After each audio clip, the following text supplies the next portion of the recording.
Okay, kind, we green. Hey, all praise unto the Most High God. Hey, shalom, shalom, Israel. Welcome to Faith by Works, right? Where we study a commandment week in and week out to further perfect our walk with the Most High God. Hope everybody's doing well in the spirit. We're going to jump straight into it. The title of today's lesson is Faith by Works. Try the Spirit. All right, try the Spirit. All right, let's crack it off with Psalm chapter 7 and verse 17. It says, I will praise the Lord according to his righteousness and will sing praise to the name of the Lord Most High. That's why in the Paleo Hebrew, we say, Call Halal Yahweh Ba'ashem wa Malak Yahweh Shah, as giving all honor and glory to the Most High God by way of his Son, who the world ignorantly calls Jesus the Christ. This is the book of James, chapter 2, and verse 14. It says, What does it profit, my brethren, though a man say he hath faith and have not works? Can faith save him?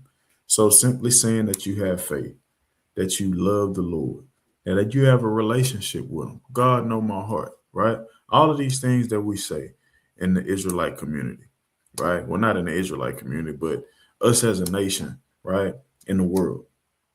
All right. We say these things. Is this sufficient enough? Is this okay? Well, verse 18 says, Ye a man say, Thou hast faith, and I have works. Show me thy faith without thy works, and I will show thee my faith by my works. So that relationship that you say you have, that love that you claim to have for the Most High God, it's proven, right, through the Spirit by the weight of your actions. So this is why we establish faith by works, is to teach our people a commandment week in and week out so that they can add this to their bag.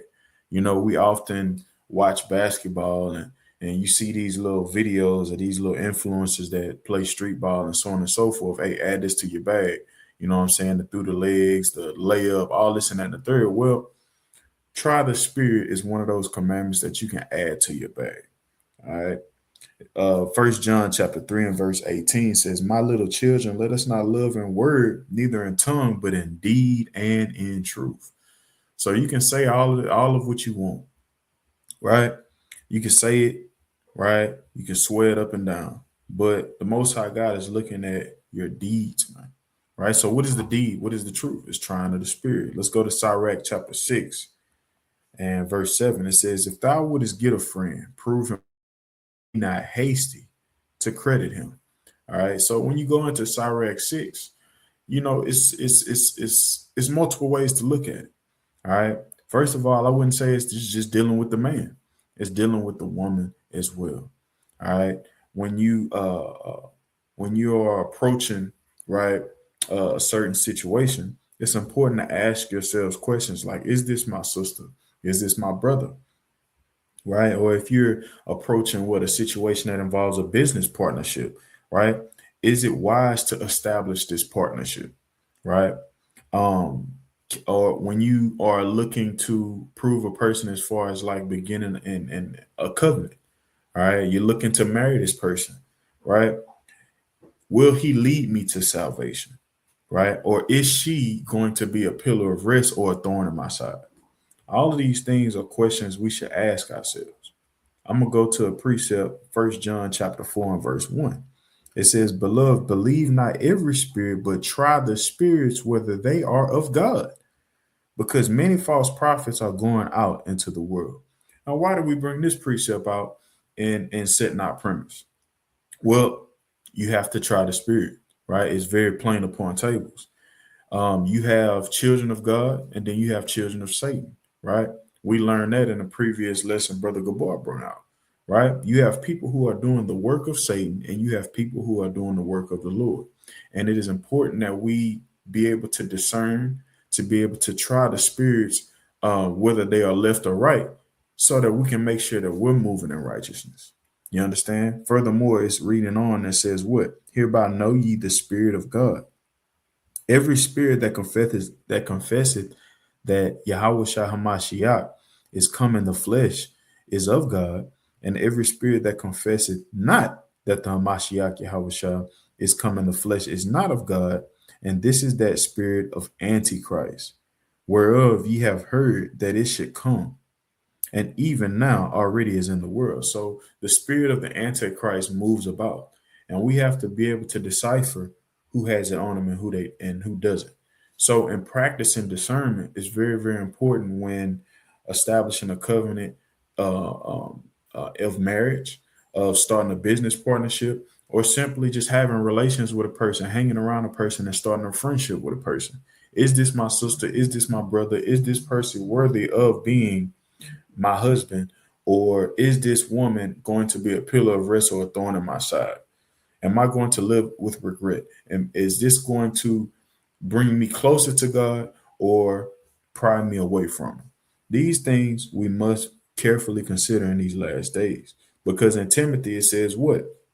In the end times, it will be people falling unto seducing spirits, right? So we have to try the spirit to make sure that we're not falling into a seducing spirit. You understand? So try the spirit is the title of today's lesson. Let me get this last one, right? Because these questions are brought about. Why? Because of Christ's teaching. Well, let's go to Matthew chapter 12. I'm going to start at verse 47. It says, Then one said unto him, Behold, thy mother and thy brethren stand without. Hey, they standing over here. They're going to Yahushua, telling them, hey, look, your mother, right, and our brethren are standing without. They're waiting on your company. They're desiring to speak with you. And he says, desiring to speak with thee. But he answered and said unto him that told him, Who is my mother? And who are my brethren? And he stretched forth his hand towards his disciples, friends of Yahushua. It says, and said, Behold, my mother and my brethren. For whosoever shall do the will of my Father, which is in heaven, the same is my brother and sister and mother. It's important that we bring out this concept, these precepts, because we must not stumble at the beauty, stumble not at what looks good, but rather prove and try the spirit. Right? I'm gonna go ahead and yield there, King. You got it. I'm gonna let you get in there. God, King, mighty opening, right? All praise to the Most High. This week's class, right?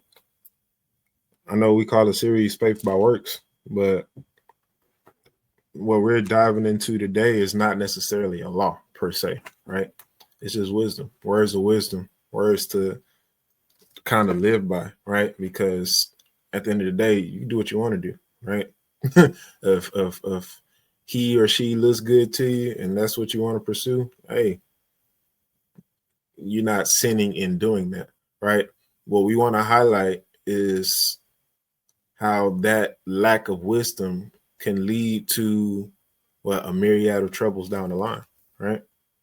So we're gonna continue in Sirach 6 real quick.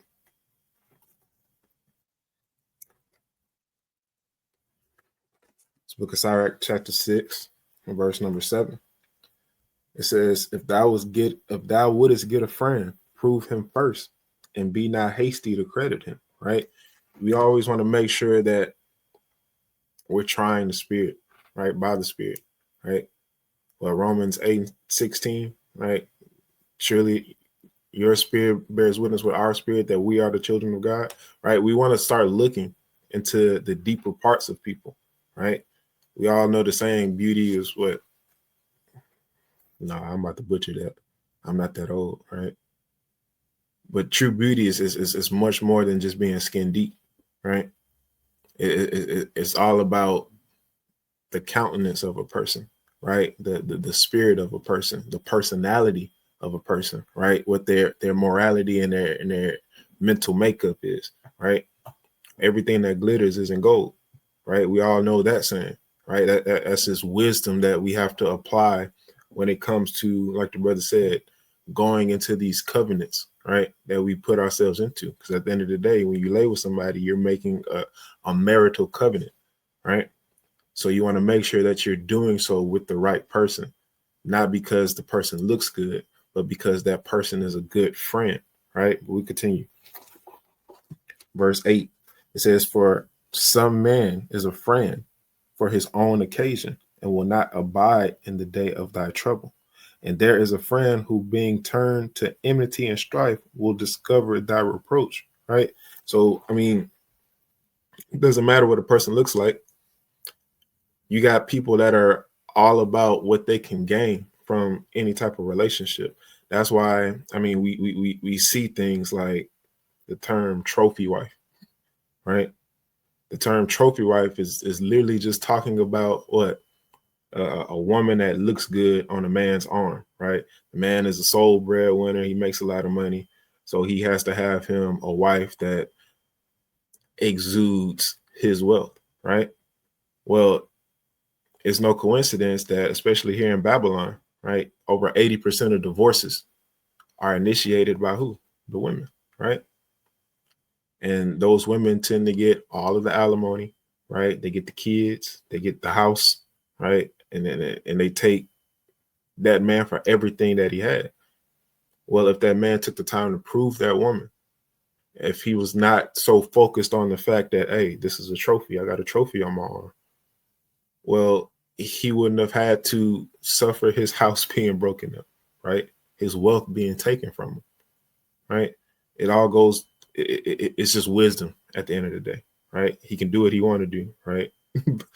I mean, if he's down to suffer them consequences, that's on him, right? He didn't break any law, right? But I'm going to keep reading. Verse 9, verse 10, Salakia. Again, some friend is a companion at the table and will not continue in the day of thy affliction, but in thy prosperity he will be as thyself and will be bold over thy servants, right? Tyler Perry makes movies about this same topic all the time, right? And I haven't seen a Tyler Perry movie in a minute, so don't expect me to quote one here for you, right? But we all know of people that are there when you up and nowhere to be found when you down, right? Doesn't matter what happens to you, right? You can be star athlete, right? You getting all the offers, right? You getting endorsements out the wazoo, right? And all of these people want to surround you, right? Whether it be men trying to be your friends or women trying to sleep with you, right? But as soon as your knee blow up,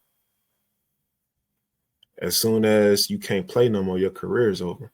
As soon as those endorsements start to go away, so now you're not bringing in them endorsement dollars. Well, where are all these people that surrounded themselves with you?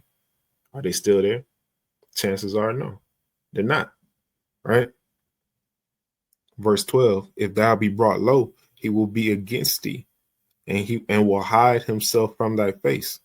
Separate thyself from thine enemies and take heed of thy friends, right? We bring that out all the time, right? When we're talking about, when we see like Eve and Esau walking by, right? We bring this out all the time, right? But it goes much deeper than that, right? It goes into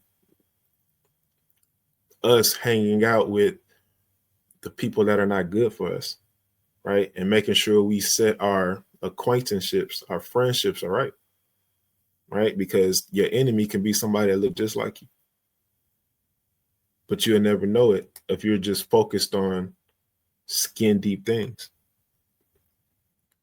Verse 14, a faithful friend is a strong defense, and he that hath found such an one hath found a treasure, right? Nothing doth contravail a faithful friend, and his excellency is invaluable. A faithful friend is the medicine of life, and they that fear the Lord shall find him. Whoso feareth the Most High shall direct his friendship aright, for as he is, so shall his neighbor be also, right? So we always want to make sure we're surrounding of our goal is the kingdom, right? Of our goal is to serve the Most High. We want to make sure that we are surrounding ourselves with friends that are of that same mindset, right? Because those are going to be the only ones that have our back at the end of the day. Those are going to be the ones that are there when we fall and are actively trying to pick us up, right? They're not going to try to kick us when we're down. It just hit me. The movie I was thinking about it. I forgot what it was called. But brother, you remember that movie with Queen Latifah and Common?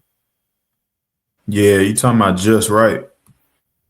That whole movie is about this particular topic, right?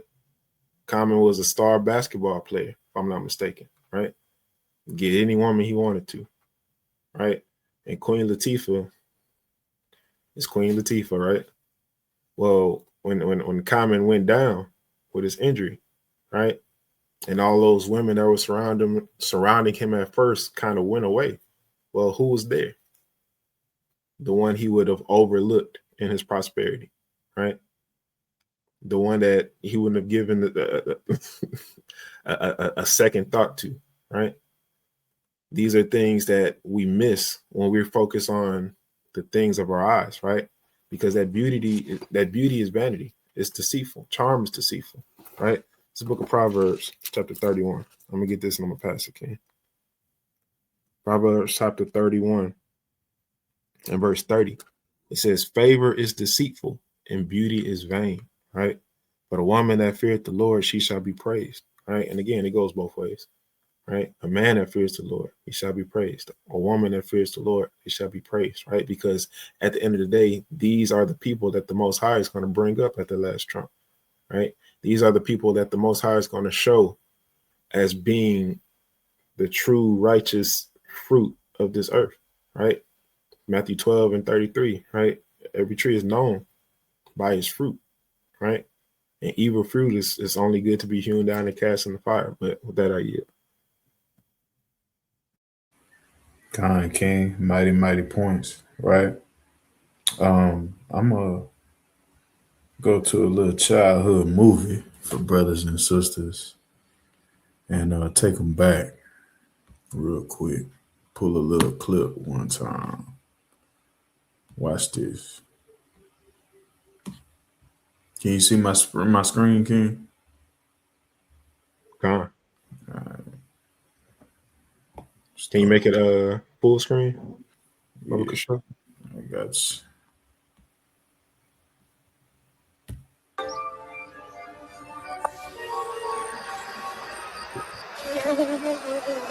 No, Harry, no! Don't look at the light! I can't help it. It's so beautiful.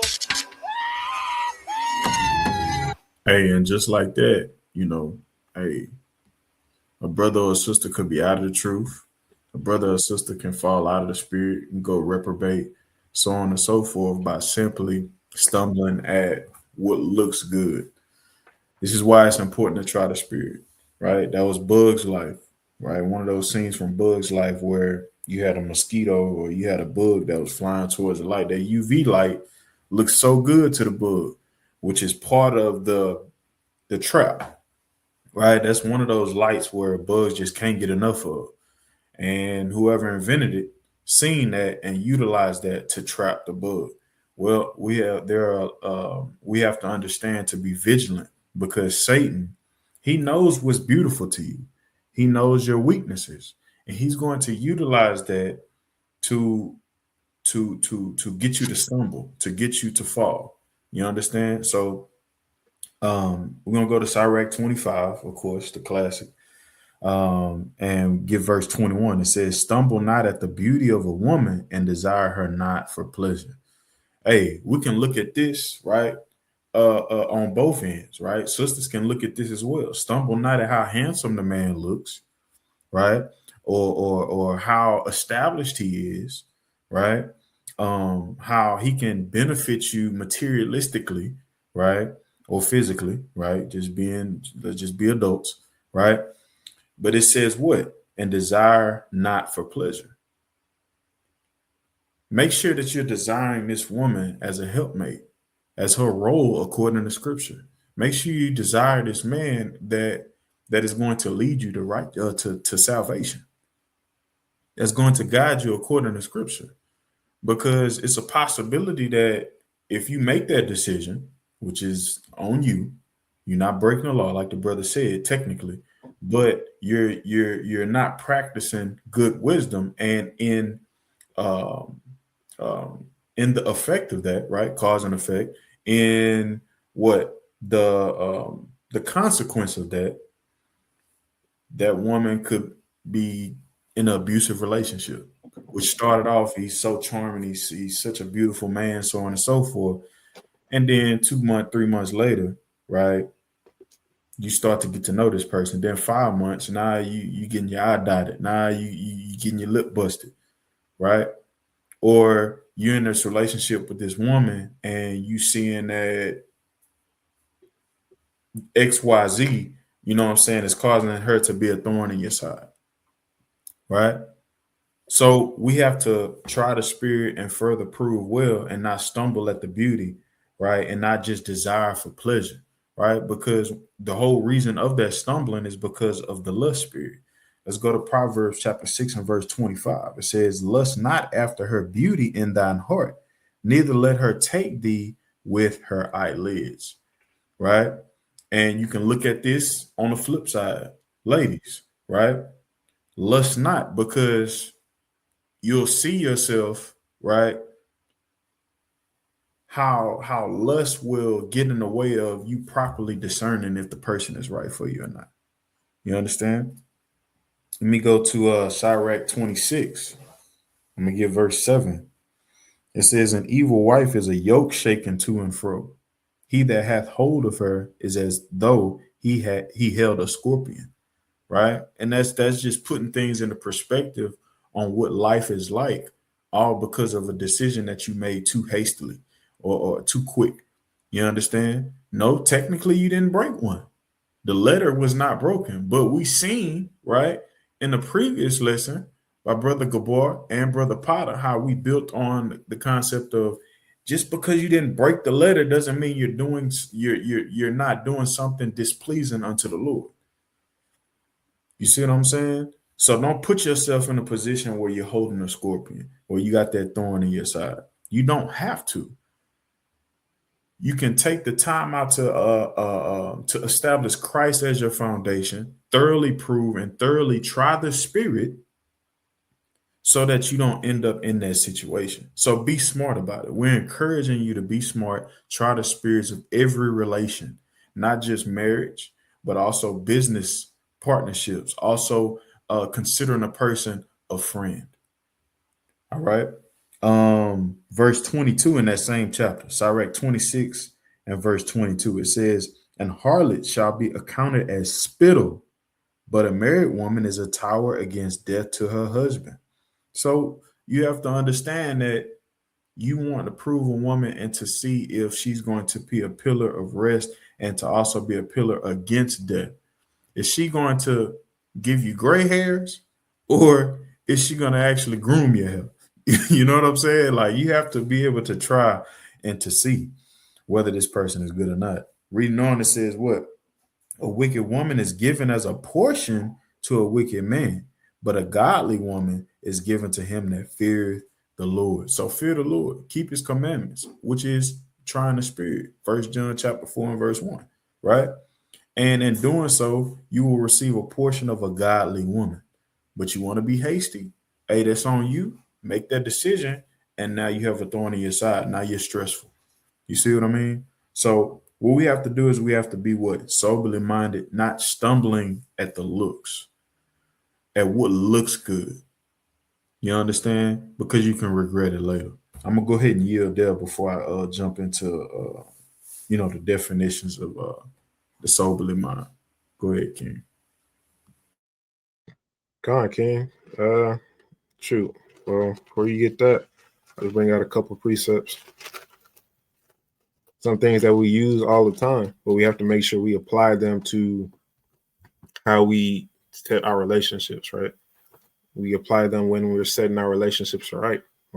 It's the classic 1 Peter chapter 3 and verse 3, right? It says, whose adorning, let it not be that outward adorning of plaiting the hair and of wearing of gold or of putting on of apparel, but let it be the hidden man of the heart, and that which is not corruptible, even the ornament of the meek and quiet spirit, which is in the sight of God a great price, right? Now that's talking about the women, right? But when we can apply that to ourselves as men, right? These are the things that we should be looking for, right? That meek and quiet spirit, right? Not all of the fashion, right? Not all of the assets, right? We're gonna be adults, like the brother said. Hey, vainglory, King. Vainglory. Looking for a name in Israel? Yeah, come. Yeah, like we're not when we put the priority, right? And we brought out a class last week on vanity. When we put the priority on that inner man, that inner person, that spirit, on who it is that we're dealing with, right? Whether it be in a marital relationship or a prospect of a marital relationship, or whether it be like in a business relationship, like the brother said, or a homie group, right? We have to make sure that we're looking at that inward person, right? That we're looking to see, hey, what is this person about, right? Yeah, this person may be a good ornament to hang around me, right? But like everything else in this world, right? Moth and rust are going to creep in and decay at some point in time, right? What is it about this person that can benefit me, right? That can give us a symbiotic relationship as opposed to a parasitic relationship in the long run, right? Once that beauty fades, right? Once that gold don't glitter no more, right? Once that once your fake chain turns green, right? What is it about it that's going to make it profitable for the both of us in the long run, right? It's the book of First Timothy.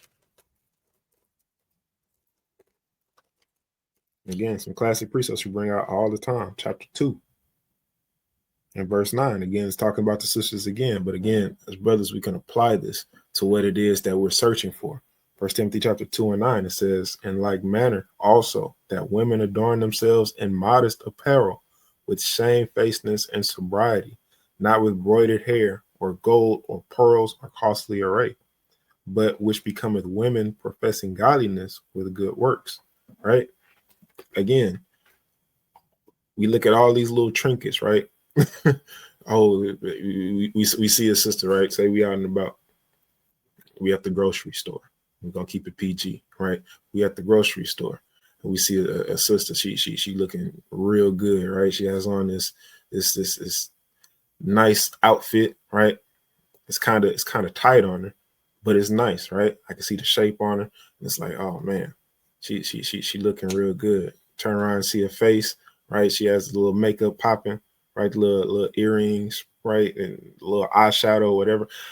All that stuff going for her, and you're like, man, she looking real good, right?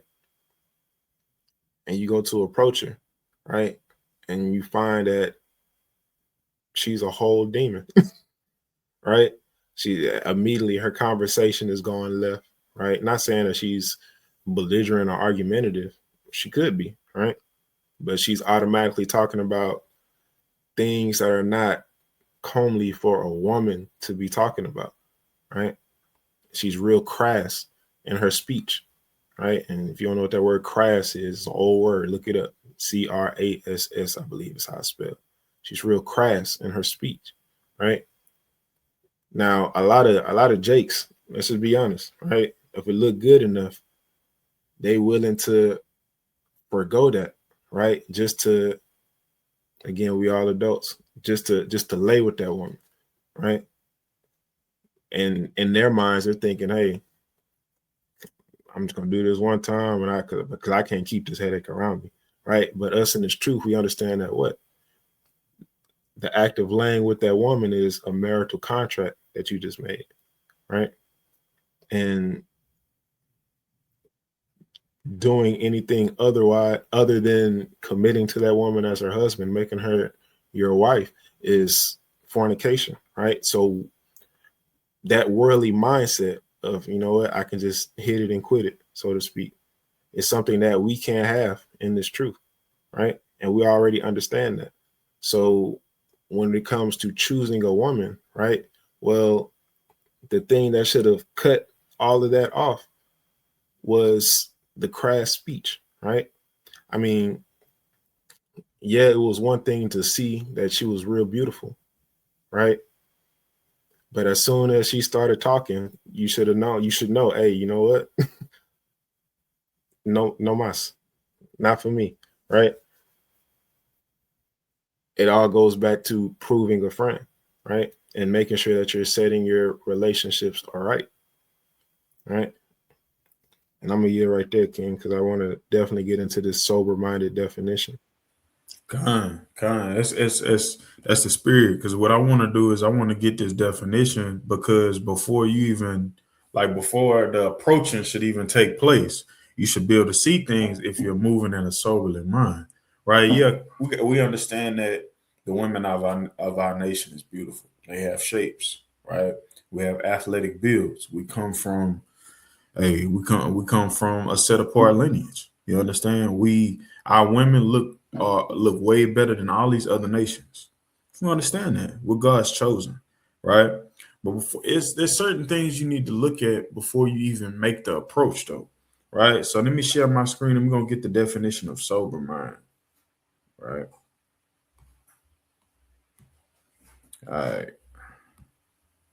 When you Google sober minded definition and you read the AI overview, it says what? Being sober minded means having mental clarity, good judgment, and emotional balance, free from distortions like extreme highs and lows, impulsive desires, or substance influence characterized by calmness, seriousness, self control, and rational, deliberate thinking. So you have to think about this. That was a lot to, you know, to take in, right? Mental clarity and good judgment involves you looking at this sister that's for you and not stumbling at her beauty and not staring and not undressing her with your eyes. Look at her and be like, okay, she got a nice shape. Sister's beautiful. But look at how she dressing. It's clear that costly array is utilized as beauty in her eyes. She should know that, hey, the true beauty is in the spirit. You understand? That's good judgment and mental clarity and emotional balance, right? Controlling your loins, controlling yourself, right? Don't being like that bug, like, oh my God, it's so beautiful, drooling at the mouth, right? It says free from distortions like extreme highs and lows, impulsive desires, that's their lust, or substance influence. Hey, when you're proving a person, it's important that, you know, you don't have any substances influencing certain, decision making. You understand? So it would, I would, me personally, I would, really encourage no alcohol when you're proving a person. You know what I'm saying? Um, when trying to see if this is going to be your wife or trying to see if this is going to be your husband, you know, we should be establishing the foundation of Christ, studying, right? Having biblical conversations, having life conversations, having conversations that involve certain decision makers. So what would you do in this situation? So on and so forth. Because substances will influence certain things and it will what? Take away your calmness, your seriousness, your self-control, your rational and deliberate thinking. Your deliberate thinking will initiatively be what? All right, look, trying to do right, trying to make sure that I know this person thoroughly, that I try their spirit. Couple shots have been thrown back. Now, you know what I'm saying? You're not really thinking about that no more. Now you're not moving in the spirit and using proper judgment and having mental clarity. You see what I'm saying? So look at the key characteristics here. It says mental clarity, a clear head, not influenced by substances, emotions, or distractions. Hey, her shape can be a distraction. Emotions could be the simple fact that, hey, it's been a while. I've been single for X amount of time, so on and so forth, right? Self-control, using temperance, moderating, choosing your speech wisely, moderating, the FaceTime calls, the small talk. No, it needs to be progressive and influential conversation. It needs to be conversations with substance. You thoroughly trying to get to know a person. And restraint in thought and action. Pray unto the Most High God, right? Throw up some fast that He may control and rule your thoughts and not your flesh. Last week we went into that, right? On was it last week or the week before that? I'm not sure. Right? On not allowing the flesh to rule over you and your actions, right? Rationality. It says making thoughtful, deliberate decisions, not impulsive. Vigilance, be alert, aware, and prepared, often in spiritual sense, right? Understand that Satan desires to have your spirit, man. He wants you to stumble. He wants you to fall. He knows your weaknesses. Rebuke him, fast, and pray. And then use balance. Another characteristic. not swayed by extreme outcomes, staying grounded, right? Not thinking about the possibilities, not thinking about all of these things, but staying grounded, understanding your role. All right. And then I like this last one right here. It says, in essence, it says, it's a state of being level headed, serious when needed. Don't be weird, bro. Okay. Don't be too still, extra still. All right. But be firm in doing the work of the Lord and making it clear what your intentions are, that you want to walk in truth. And you're not here just to, hit it and quit it like the brother was talking about. And genuinely sensible, allowing for sound judgment and effective living, as emphasized in biblical context, like the accounts we bringing out, right? For spiritual readiness and leadership, right? So it's something to really think about. So let's go into the scriptures, right? First Peter chapter 1, King, did you get that? No, I got First Peter chapter 3. Okay. Let's go to First Peter chapter 1. This is really talking about the same thing, really. But I'm gonna get it in the NLT. First Peter chapter 1 and verse 13. It says, so prepare your minds for action and exercise self-control. Put all your hope in the gracious salvation that will come to you when the Hamashiach Yahushua is revealed to the world. So you must live as God's obedient children. Don't slip back into your old ways of living to satisfy your own desires. You didn't know any better then, but now you do. You know better now, right? So when you're trying the spirit, whether this is a good business business partnership, whether this is a good can be a good husband, or whether this is going to be a pillar of rest, a good wife, whether this is a good sister or a brother, right? You have to prepare your minds and use self-control. Think soberly. You understand? Let's get another one. Titus chapter 2 and verse 11. It says, for the grace of God that bringeth salvation hath appeared to all men, teaching us that denying ungodliness and worldly lust, we should live soberly, righteously, and godly in the present world, looking for that blessed hope and the glorious appearing of the great God and our Savior, the Mashiach Yahushua. So every relation that you have, when you try that spirit, you need to always prioritize, right, salvation. Stand on nation business. Prioritize getting the kingdom. And make sure that this other person that you're coming into any type of relationship with is on the same mission. This is the book of Wisdom of Solomon, chapter 8 and verse 7 in the Common English. It says, if anyone loves to do what is right, laboring with wisdom will produce every virtue. She trains persons to learn moderation and practical wisdom. She teaches them what is right and how to exercise courage. Nothing is more advantageous than these when it comes to human existence. This is very, very important to use that practical wisdom to try the spirit, right? Get a couple more. It's important that we would examine ourselves as well, right? Hey, this is the book of Haggai, chapter 1 and verse 7. It says, thus saith the Lord of hosts, consider your ways. Consider your ways, man. It's very, very plain. And examine yourselves. The classic 2 Corinthians 13 and 5 says, examine yourselves whether ye be in the faith. Prove your own selves. Know ye not your own selves, how that the Hamashiach Yahushua is in you, except you be reprobate. So if you don't move with the soberly mind, all right, if you don't examine yourself, right, use that mental clarity, that self-control, that rationality, that vigilance, and that balance, you're more susceptible to fall into the seducing spirits. And it's important that you examine yourself and you consider your ways so that you don't fall into them, right? It's important that you also keep your integrity in all decisions because, hey, women are perceptive and very discerning. And as a man, right, talking to the men, You have to make sure that you're not being double-minded, deceitful, or being a hypocrite. Make full proof of the ministry. All right. During the proving process, it's important that you keep your integrity as a man throughout, trying the spirit, right, and proving a woman.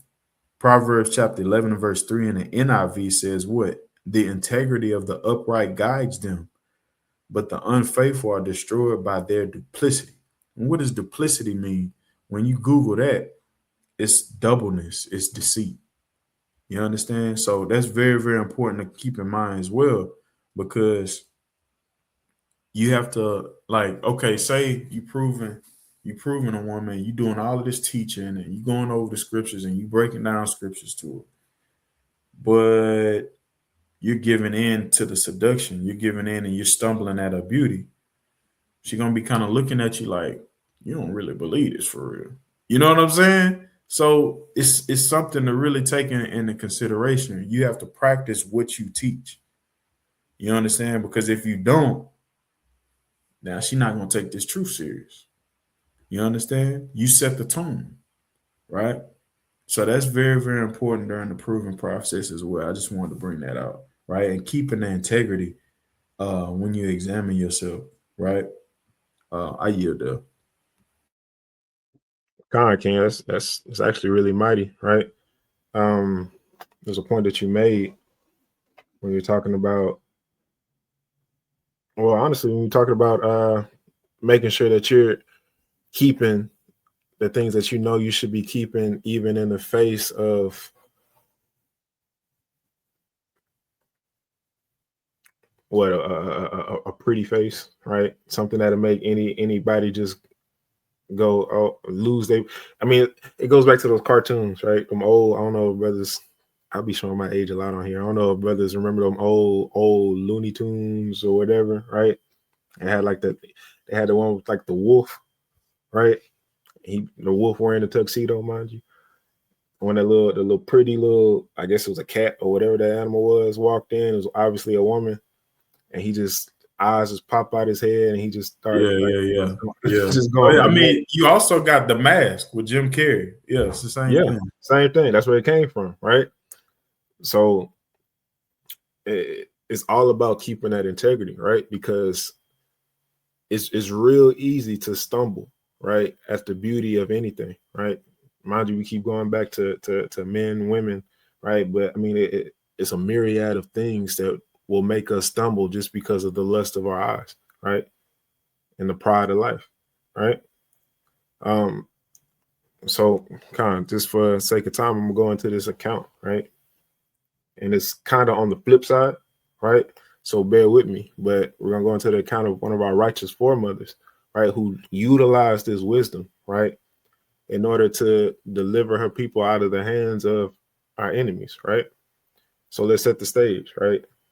We have the children of Israel in the mountains of Bethulia, right? They have the armies of Assyrians, Edomites, and Moabites, right? They have encamped themselves around them, right? And not just around them, but around their primary water source. So what's happening is the children are not able to come down out of the mountain to go get water, right? The water that they depend on.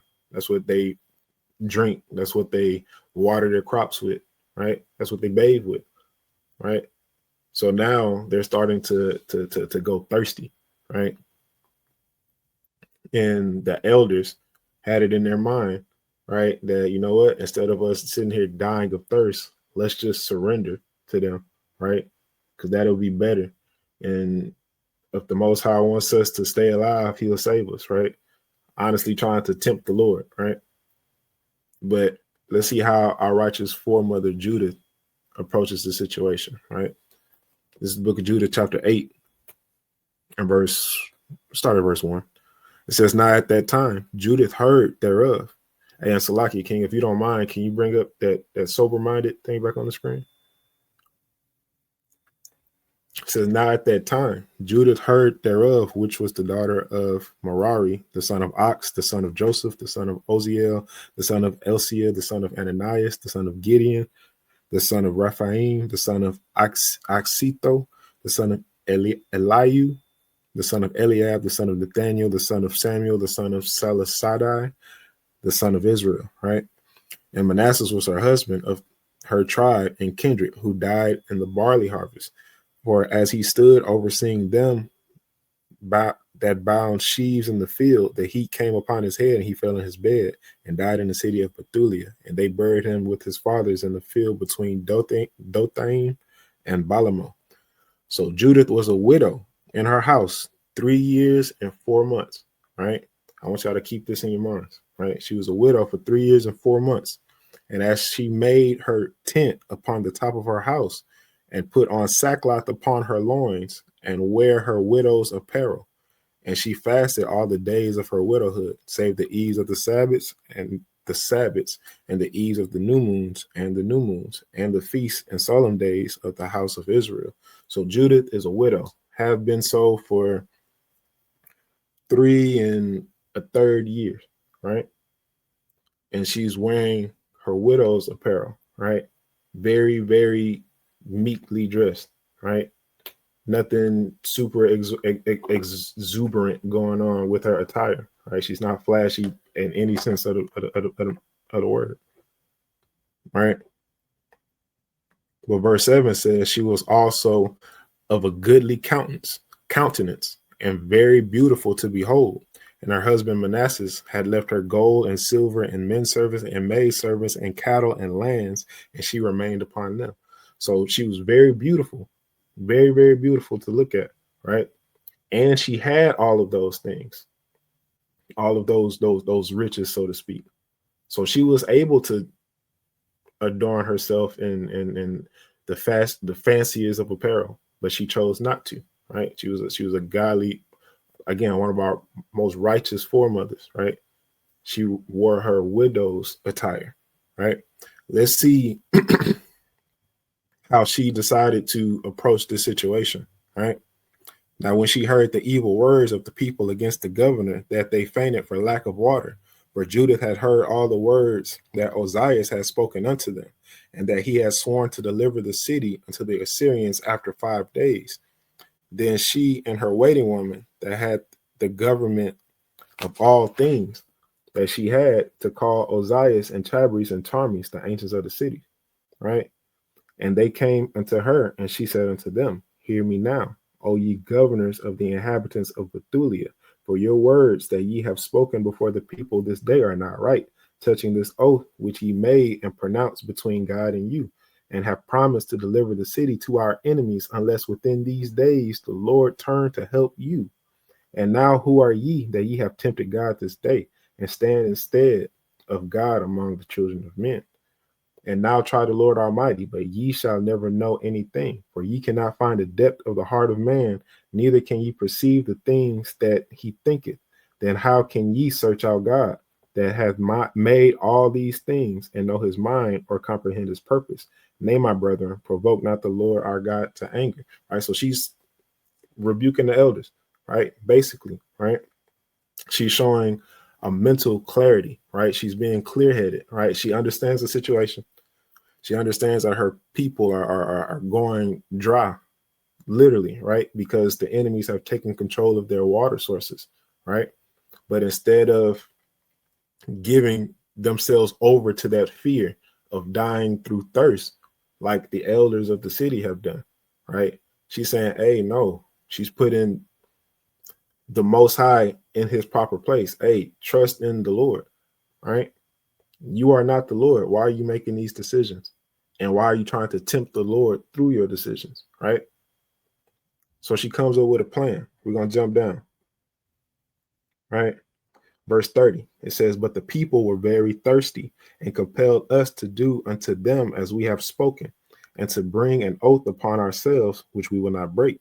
Therefore now pray thou for us, because thou art a godly woman, and the Lord will send us rain to fill our cisterns, and we shall faint no more, right? So even after the rebuke, they're still on the, man, okay, you good, right? So pray that the Lord send us some rain so we don't go thirsty. They're still in their flesh, basically, right? So what does Judah say? Verse 32, then Judah said unto them, hear me, and I will do a thing which shall go throughout all generations to the children of our nation.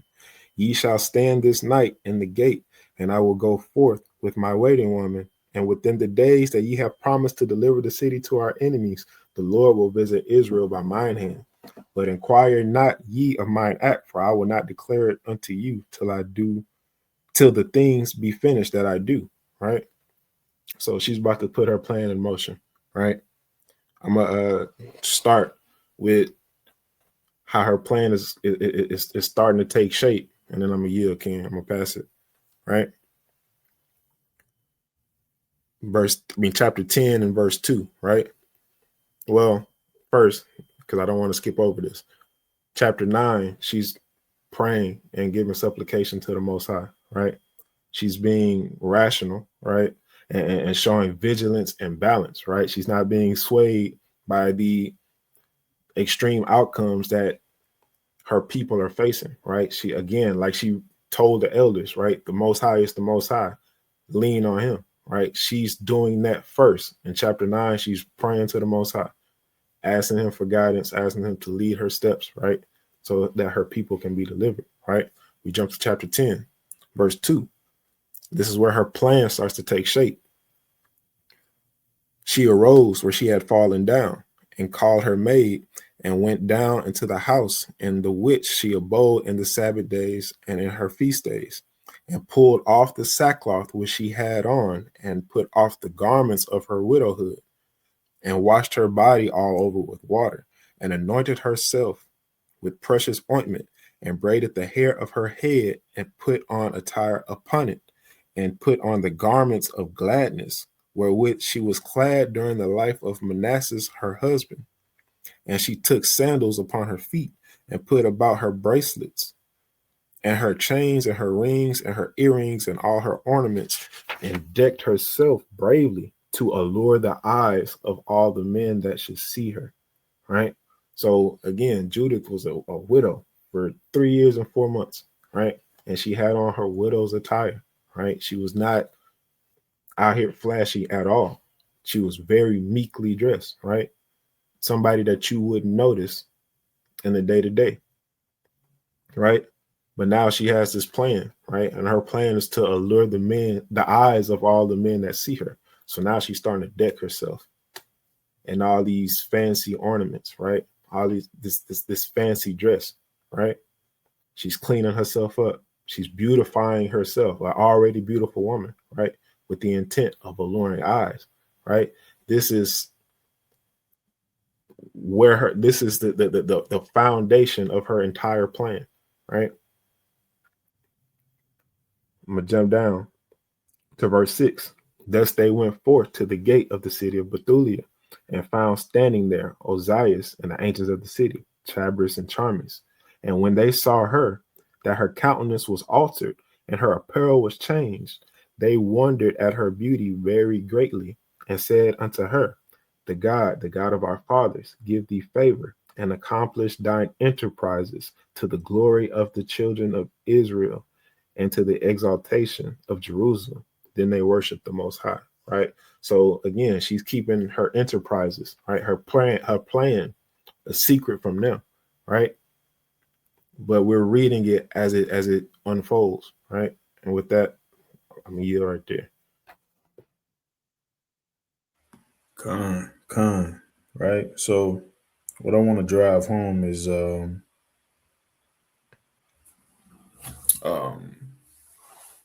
I guess some furthermore some encouragements, right, during the proving process of a friend, a potential business partner, or a husband or a wife, right? Fasting and praying and meditate, right? Calculate your steps and establish a good foundation. Now, what is that foundation? That foundation is definitely Christ. So let's go to Christ real quick. And what we have to remember is Luke chapter 6. And I'm going to give verse 43.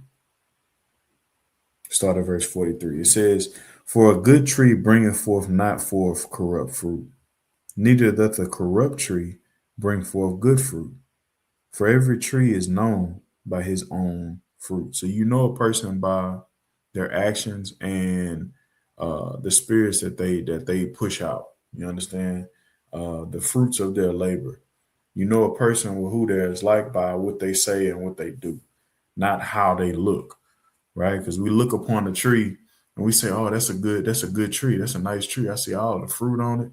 But then you taste of that fruit and you see that it's bitter or it's spoiled or it's rotten. Well, that's a bad tree now. We can identify this as a bad tree just because it looks good to the eyes, right? Doesn't mean that it's a good tree. And we see this in this account with Christ's teaching. Furthermore, it says, "For of thorns men do not gather figs, nor of a bramble bush gather they grapes. A good man out of the good treasure of his heart bringeth forth that which is good, and an evil man out of the evil treasure of his heart bringeth forth that which is evil. For of the abundance of the heart, his mouth speaketh." So this is how you know a person. Christ is teaching us how you identify a person and how you try the spirit is the fruit of their actions, what they produce, how they affect the people around them. Are they helpers or are they tearing down people? You understand? This is how this is one of those tools that you use to try the spirit successfully. I'm going to go to the book of Sirach, chapter 6 again, and I'm going to get verse 37. Because what we have to remember is what? It says, "Let thy mind be upon the ordinances of the Lord, and meditate continually in his commandments. He shall establish thine heart and give thee wisdom at thine own desire." All right. So you focus on keeping the commandments and you focus on making sure that you are a good tree of the Most High God in his garden, right? Hey, he's gonna bless you with the wisdom that you need. He's gonna bless you with the woman or the man that you need. He's going to give you that friend that you desire. Tobit chapter 4 and verse 18 says, Ask counsel of all that are wise, and despise not any counsel that is profitable. And the reason why I bring this precept out is because we have to make sure that, you know, that when we're surrounding ourselves in this body with people who fear the Lord, that their judgment matters. And we have to not rely on our own understanding. And it's important that you ask counsel. And then sisters do this as well. Go to your sister and be like, "Hey, I met this brother. He's very handsome. He's a good looking brother. I'm thinking about, proving him." Or, I'm saying that vice versa, this man, I'm saying, "Hey, I just met this sister. I'm thinking about it." It's good that you ask counsel and, I'm saying, and then you get with that person, that one counselor of 1,000, you say, "This is what's going on. This is where you're from," so on and so forth. Hey, that's very, very good, because now that person is giving you the judgment and say, "Oh, okay, all praises unto the Most High, man." You know what I'm saying? That's good for you. Versus the person might say, "Hey, man, I don't really think that that's good for you right now. I think you should focus on yourself, grow spiritually." They're going to offer that counsel unto you, that godly counsel. So it's very, very good when approaching that you go to, the women of your or men go to the men of the congregation and trying to get where they coming from, what they think about certain things, building with them. You understand? When you fast forward, go to Tobit chapter 12 and get verse 8. It says, "Prayer is good with fasting and alms and righteousness." Right? That's what I wanted to take from that verse. Hey, prayer is good with fasting and alms and righteousness. So when you're fasting, hey, you should be praying and meditating. You understand? And I think it's also good to, fast throughout the proving process of when you're wanting to get to know somebody, so that you can recognize certain spirits and further and thoroughly recognize if that person is a good tree or not. Being able to really see and decipher if those are good or corrupt fruit that's falling from that tree. You understand? And lastly, right, and then I'm gonna pass it. I'll be done. I'm gonna go to Luke chapter 6 and start at verse 47. All right. Because you want to always make sure that when you're establishing, a covenant in any way, shape, or form, that Christ is the foundation. If you're going into a business partnership, how does this benefit my people, Israel? You understand? if I'm going into this marital status, hey, I want to make sure that this man is going to lead me to salvation, or this sister is going to help me, all right, bid sheep unto the marriage of the Most High God, that his house may be filled. So Christ needs to be the foundation. Luke chapter 6 and verse 47 in the NLT says, I will show you what it's like when someone comes to me, listens to my teaching, and then follows it. It is like a person building a house who digs deep and lays the foundation on solid rock. When the flood waters rise and break against that house, it stands firm against it, well built. But anyone who hears and doesn't obey is like a person who builds a house right on the ground without a foundation. When the flood sweeps down against that house, it will collapse into a heap of ruins. So when you don't have Christ as your foundation and you don't lead with him, hey, your house is going to be ruined. But if you establish him, that's likened unto you building a house with foundation. So I heard, you know what I'm saying, we through this lesson that we're actually getting a good message across, and that we're tying it all together, because it's kind of like this. Me and my real, we used to watch this show where they flip houses. And when you stumble at the beauty, or you stumble at what looks good, and you don't try the spirit, or you don't further observe all matters before you just jump into something. Hey, we seen on this show how people have really lost their profit, or they really have regrets in regards to the decisions that they made, because they looked at this house, they looked at how it was in a good location. You got the mall right here, you got a grocery store right here, you got nightlife right here. Hey, this is a good house. It looks good from the front. You know what I'm saying? Look good from behind, on the side, nice side view. But they bought it, and then once they went in, they seen how it was rat infested, how it was rotten, and money on doing remodeling and stuff, and that took away from their profit. So you start to see how it's very, very important to try the spirit, or try the reins, or observe, carefully calculate your steps, and make thorough examinations before you just jump into something, whether it be a partnership, whether it be, you proving a woman, or you proving a man, or, what I'm saying, or you considering a person a friend or a foe. It's very, very important that we try the spirit, that we examine things, and we carefully calculate our steps in anything that we do, right? So we can actually look at this lesson, and what can we take from a plethora of angles on making sure that you don't just jump into something before using practical, sound wisdom and thinking with a sober mind. I yield there, King. All right. Hey, and that's perfect to land me back off of, because we're about to see right here when we finish off this account, right, how the Assyrians and Holofernes specifically, right, didn't use this wisdom. I mean, mind you, they didn't have this wisdom because this was only given unto us, right? But they didn't make those sober-minded decisions, right? That sound judgment of proving somebody, right? We brought out Proverbs chapter 6 and 25, but I want to bring this out real quick. This is verse 24 before we continue, right?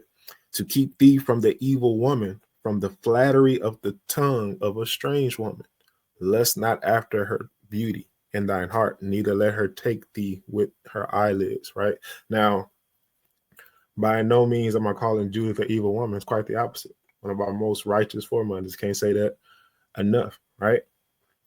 But we're going to see how Holofernes could have benefited from this wisdom, right? Because he's going to be taken, right, by this woman's beauty and her flattering lips. So I'm going to continue, right? It's Judith chapter 10, verse 11. Thus they went straight forth in the valley, and the first watch of the Assyrians met her, and took her and asked her, of what people art thou, and whence comest thou, and whither goest thou? And she said, I am a woman of the Hebrews, and am fled from them, for they shall be given you to be consumed, right? So she's already admitting, right? Hey, I'm a strange woman. I'm a stranger to you. I'm a woman of the Hebrews, right? Verse 13, it says, and I am coming before Holofernes, the chief captain of your army, to declare words of truth, and I will show him a way whereby he shall go and win all the hill country without losing the body of life of any one of his men. Now when the men heard her words and beheld her countenance, they wondered greatly at her beauty, and said unto her, thou hast saved thy life, and that thou hast hasted to come down into the presence of our Lord.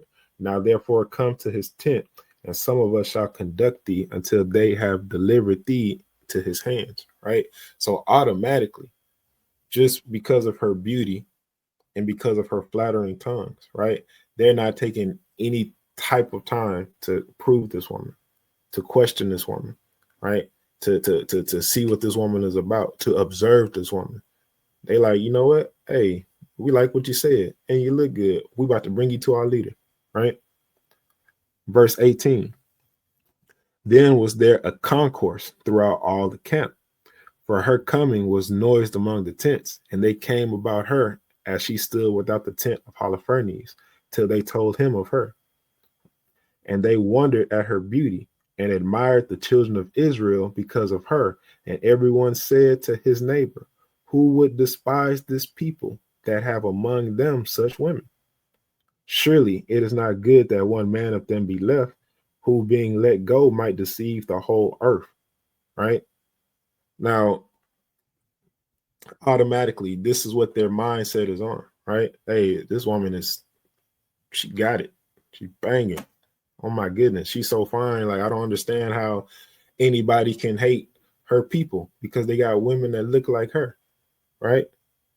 But a point that you really have to look at, right, is because they already understood. They said, surely it is not good that one man of them be left, who being let go might deceive the whole earth. They understood that, hey, if we let any of these people stay alive, right, then we're going to be undone. But all of that wisdom that they did have thrown out the window, right? I'm going to jump down to verse 21. Now Holofernes rested upon his bed under a canopy, which was woven with purple and gold and emeralds and precious stones. So they showed him of her, and he came out before his tent with silver lamps going before him.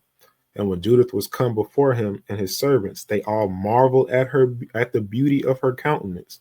And she fell down upon her face and did reverence unto him. And his servants took her up. Right? Chapter 11, verse 5. Right? Then Judith said unto him, receive the words of thy servant, and suffer thine handmaid to speak in thy presence. And I will declare no lie to my Lord this night. And if thou wilt follow the words of thine handmaid, God will bring the thing perfectly to pass by thee, and my Lord shall not fail of his purposes. As Nebuchadnezzar, king of all the earth, liveth. Again, what did they just say, right? If we let any of them alive, they will deceive the whole earth, right?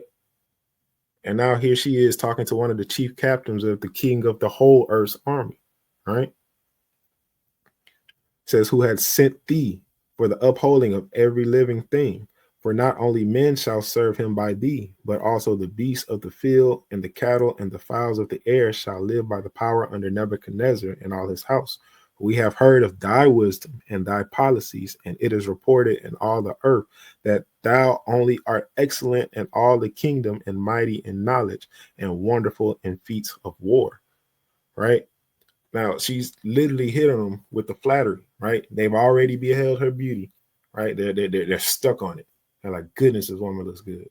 And now she's hitting them with the flattering lips, right? The flattering words, right? Let's see how they take it in, right? Verse 20, it says, then her words pleased Holofernes and all his servants, and they marveled at her wisdom and said, there is not such a woman from one end of the earth to the other, both for beauty of face and wisdom of words. Likewise, Holofernes said unto her, God had done well to send thee before the people, that strength might be in our hands and destruction upon them that lightly regard my Lord. And now thou art both beautiful in thy countenance and witty in thy words. Surely, if thou do as thou hast spoken, Thy God shall be my God, and thou shalt dwell in the house of King Nebuchadnezzar, and shalt be renowned through the whole earth. Right? So they are completely taken, right, by her beauty and her flattering words, right? They've taken no time to prove this person, no time to observe this person. This person literally just came down out of nowhere to them, and they took her into the highest parts of their congregation, right? And they're following everything that she's saying, right? Again, they're showing no mental clarity, no self-control, no rationality, no vigilance at all, right? This is chapter 12. In verse 10, it says, and in the fourth day, Holofernes made a feast to his own servants only, and called none of the officers to the banquet. Then said he to Bagos, the eunuch, who had charge over all that he had, go now and persuade this Hebrew woman, which is with thee, that she come unto us, and eat and drink with us. For lo, it will be a shame for our person if we shall let such a woman go, not having had her company. For if we draw her not unto us, she will laugh us to scorn. Then went Bagos from the presence of Holofernes and came to her and said, let not this fair damsel fear to come to my lord, and to be honored in his presence, and drink wine, and be merry with us, and be made his day as one of the daughters of the Assyrians, which serve in the house of Nebuchadnezzar. Then said Judith unto him, who am I now that I should gainsay my lord? Surely whatsoever pleaseth him, I will do speedily, and it shall be my joy until the day of my death. She's still hitting them with the flattering words, man. Like they getting the game, put line and secret, right? She is gaming them up. Verse 15 says, so she arose and decked herself with her apparel and all her woman's attire, and her maid went and laid soft skins on the ground for her over against Holofernes, which he had received of Bagos for her daily use, that she might sit and eat upon them. Now when Judith came in and sat down, Holofernes, his heart was ravished with her, and his mind was moved, and he desired greatly her company, for he waited a time to deceive her from the day that he had seen her, right? So he's already burning in his lust, right?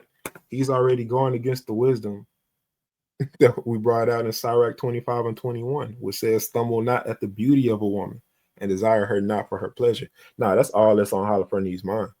He has no clear head at all, right? He's being completely influenced by his lust, right? Verse 17, then said Holofernes unto her, drink now and be merry with us.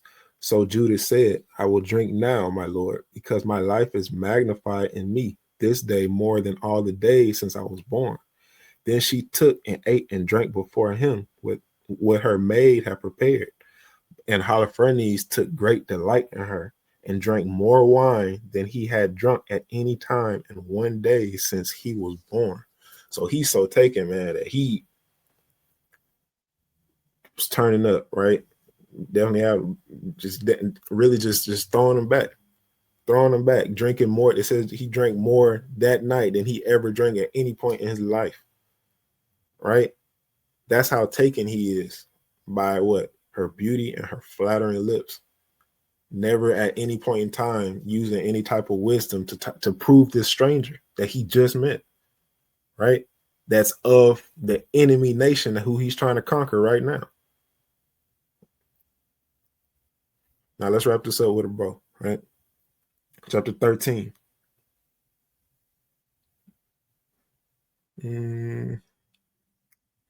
Start at verse 2, right?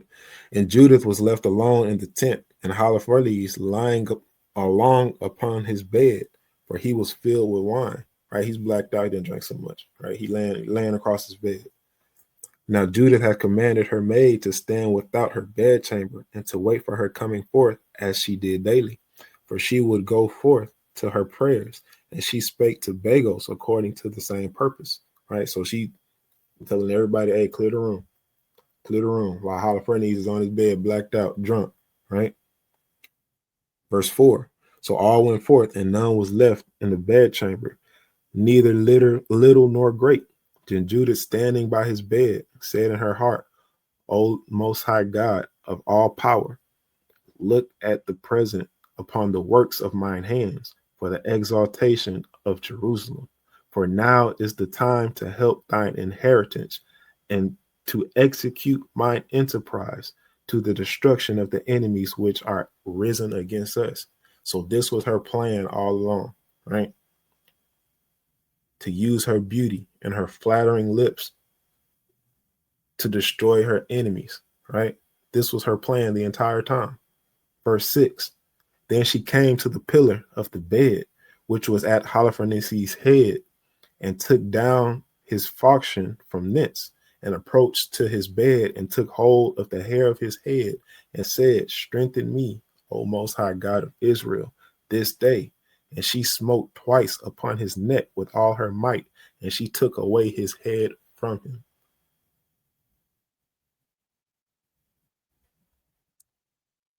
I mean, it gets killed, right?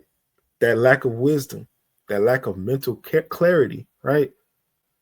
Look at the word mental clarity under the key characteristics. It says a clear head, not influenced by substances. He was blacked out drunk, right? Emotions or distractions. All he could see was this beautiful woman telling him what he wanted to hear. Not thinking about the fact that this woman just came out of nowhere from the enemies that we trying to conquer. And it didn't only just hit him, it hit all his men too. They all fell for the okie doke. Right? I'm gonna jump down to verse 16 and we can yield right there. It says, as the Lord liveth, who hath kept me in my way that I went, my countenance hath deceived him to his destruction. And yet hath he not committed sin with me to defile and shame me. Right? So literally that was her plan, to use that beauty to destroy her enemies. And the Lord brought a great deliverance for the people that day. Right? And the plan that she kept from him in the beginning, we still talking about it to this day. Right? It's all praises to the Most High. But let it be a cautionary tale. Right? When you don't take the time to prove somebody, you never know what can happen to you. They have stories. We've all heard of stories about people that go down to Brazil, see an attractive woman, right? And attractive woman gaining them up, they drinking and having a good time. The next morning he wake up in a bathtub full of ice and one of his kidneys gone. You take the time to prove people. You have to, right? Because not only will it benefit you in the long run by not having a thorn in your side and having an actual good friend that'll be there for you when times get hard, but it can literally be a life or death decision, right? And I have nothing else with that. Can you have any closing precepts? You know what I'm saying? I think we definitely hit the nail on the head, and we was very thorough in all aspects. Lord willing, somebody was edified or will be edified in the coming days. Hey, we love you, Israel. With that, we say shalom. Happy feast of dedication. Shalom.